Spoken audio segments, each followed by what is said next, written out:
complete contrast of the New and Old Testament. Yeah. Like how, Yeah. Big difference. I tell people the Old Testament is probably the most violent thing you'll stoning read. people, burning people with stakes. Like, oh, it's bad. It's very bad. So, but the view I have of heaven is you. It's what you make of it. Oh yeah. It's what you make of it. It's what you think heaven is for you, and I think that's what heaven is. Just like we talked what hell is. Yeah. What hell Yeah, is. I was like, oh my god, I totally forgot we talked about that. Hell for me is you're stuck behind a glass wall, and you see your life played out without you involved in it, and nobody misses you. Nobody knows you're gone. It's like you were never even there. Your girlfriend is married to another man. Your kids are with the other guy.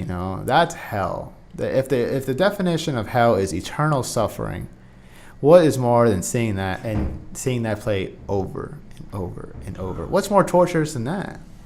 Being burned and ripped apart. That's sure. Okay, fine. Sure, that's painful, but that doesn't scream eternal suffering. Eternal suffering has to be something more psychological, psychological, something painful. What's more painful than seeing your life play out without you?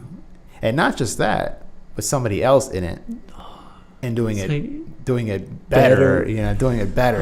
That's worse. That's hell for me, and that's something that I just can't. That's eternal damnation if I ever saw it. Oh, without a doubt. And even the interpretation of the devil, a lot of people, the horns, the scary guy, and I think that's not really scary to me. What's scary is the devil. What I view the devil is your average individual. A pretty woman, a handsome guy, one of us. Looks one of us.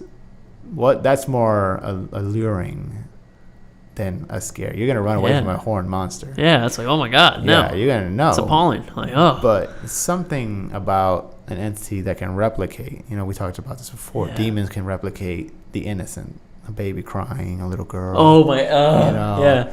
And they prey on and they mock the Trinity. You see a lot of these things happening at 3 a.m. Oh my, yes. Mocking the Holy Trinity, the 3 knocks. I'm not going to do it, but... Yeah, right. Oh, I'm not going to do it, but the 3 knocks mocking the Holy Trinity. So the way I view the devil is, somebody who is appealing, and they bring you to him or her, and they begin to twist your mind, without direct contact, because before I said the devil is hands off, just like God now. It's hands off. But you can't be influenced by the devil impersonally if you're running away from him. Yeah. He has to have some way to get to you. So that's the way I like to look at him and hell. That's scarier than the horn and burn and fire. Yeah. Because the horn and fire, nowadays, and there's so much of that in movies and it doesn't scare anybody. Yeah. But the way you break somebody is you get down to the psychological moment. Same thing with heaven. The eternal happiness is living the life you wanted. Mm-hmm. Those people who lose children, those people who, stillborns, miscarriages, and stuff like that. Those people, I have a firm belief that they get the opportunity to raise that child in heaven. Yeah. They get to do what they didn't get to do on earth. Mm-hmm. That's heaven. That's eternal happiness. You're at peace. That's paradise. You get to do what you weren't able to do on earth. Yeah. And it's like, it's not kidding yourself. It's what you want. Right. Exactly. Yeah. And that plays into the whole, what we discussed, what you make heaven. Mm-hmm.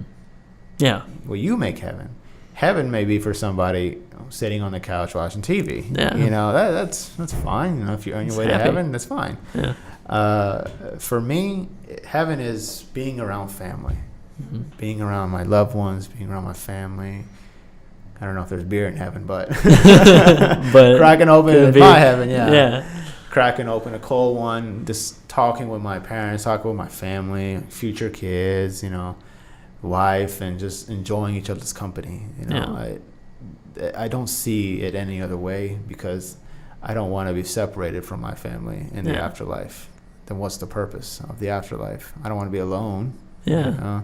I want to be with my family. I want to be with my loved ones who in the past died. Yeah. Those I never got to, my grandmother, my dad's mom. Yeah. And I go to another topic where, something that people ask a lot. Courtney asked me this is, how are we going to view our loved ones? And I was like, I think you're going to view them the way you want them to view.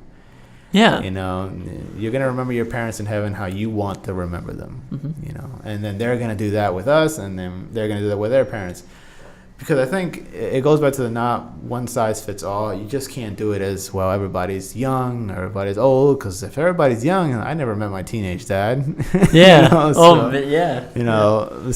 I think it's the way that I view it is I want it to be where I can remember my parents when they were at their best. Yeah. When I remember them. And I think that goes both ways for my parents too.